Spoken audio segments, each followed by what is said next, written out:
بسم اللہ الرحمن الرحیم۔ بہت سارے میرے بھائیوں اور بہنوں کی شادیاں پسند کی ہوئی ہیں اور وہ بہت منتوں مرادوں سے ہوئی ہیں۔ اس پر بے شمار اخراجات آئے ہیں، اس پہ بے شمار تانہ زنی ہوئی ہے، اس میں بے شمار لعن طعن ہوئی ہے، لیکن اس سب کو برداشت کر کے لڑکی اپنے سسرال پہنچی ہے اور لڑکے نے ساری رکاوٹوں کو اور سارے تانوں کو اور ساری لعن طعن کو برداشت کر کے اس لڑکی کو جیسی وہ تھی ساری اچھی و بری صفات کے ساتھ قبول کیا ہے۔ لیکن المیہ یہ ہے کہ اگلے 2 ماہ، اگلے 3 ماہ اور بعض دفعہ صرف 15 سے 20 دن حالات ایسے خراب ہوئے ہیں کہ جو لوگ ایک دوسرے کے بغیر سانس نہیں لیتے تھے، کھاتے نہیں تھے، جینا محال تھا، اب ایک دوسرے کی شکل نہیں دیکھتے، گالم گلوچ کرتے ہیں، اور صرف گالم گلوچ نہیں، غلیظ ترین مغلظات ایک دوسرے کو بکتے ہیں۔ یہ سب کچھ کیا ہوا کہ ایک ہفتے میں، ایک 15 دن میں اور ایک مہینے میں کایا پلٹ گئی۔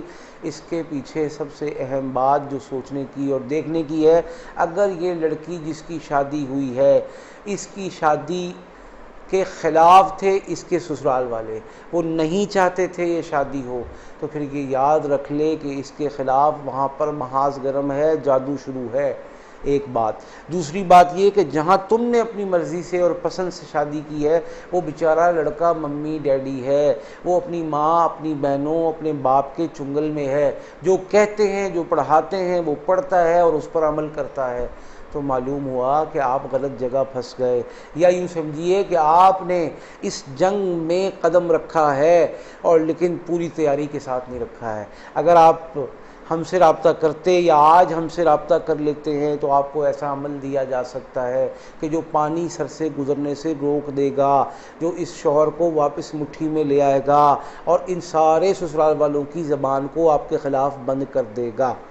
ایک اہم بات۔ اور اگر آپ کہتے ہیں نہیں جی یہ لمبی بات ہے، ہمیں یہ نہیں کرنا ہے، ہم نے خود ہی پڑھنا ہے، ہم نے اپنی قسمت کو خود آزمانا ہے، کیونکہ میں ایسی خوش قسمت ہوں کہ کبھی ناکامی نہیں ملی، آج زندگی میں پہلی دفعہ یہ ناکامی کا سامنا کرنا پڑا ہے، تو آئیے آپ کو وظیفہ دیتے ہیں، آپ پڑھیں، محنت کریں اور اللہ کی بارگاہ میں دعا کریں۔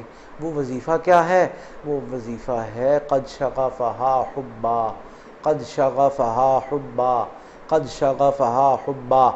اب اس دعا کو پڑھنے سے، اس آیت کو پڑھنے سے 313 مرتبہ پڑھیں، کھانے پینے کی چیزوں پر دم کر کے کھلائیں پلائیں، مرد کو یا عورت کو، دونوں میں سے جو ناراض ہیں، دونوں میں سے جن کے مزاج میں خرابی آ گئی ہے، انشاءاللہ اللہ کے حکم سے 21 دن پاکی کے ایام میں 313 مرتبہ پڑھ کر کھلانے پلانے اور ایک وقت جو آپ نے آج مقرر کر لیا ہے اس پر پڑھنے سے انشاءاللہ ڈے بائی ڈے امپرومنٹ آئے گی۔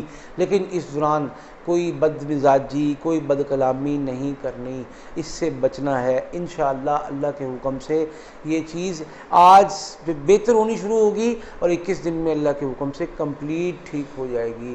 لیکن اپنے رویے کو اور اپنی جاسوسی والی سوچ، طبیعت اور فطرت اور تربیت کو بدلنا ہوگا۔ اس کے موبائل کی چیکنگ بار بار کرنا اور یہ کہنا، یہ بتائیں، یہ استخارہ کریں کہ یہ کہیں باہر تو نہیں انوالو، یہ سوچ غلط ہے۔ اللہ قرآن پاک میں کہہ رہے ہیں ان بعض الظن اثم، ایسے گمان گناہ ہیں، لہٰذا ان گناہوں سے بچتے ہوئے اپنے گھر کو جنت نظیر بنائیں، شوہر کو مٹھی میں لیں اور انشاءاللہ آگے بڑھیں۔ بس ہمیں اور ہماری ٹیم کو دعاؤں میں یاد رکھیں۔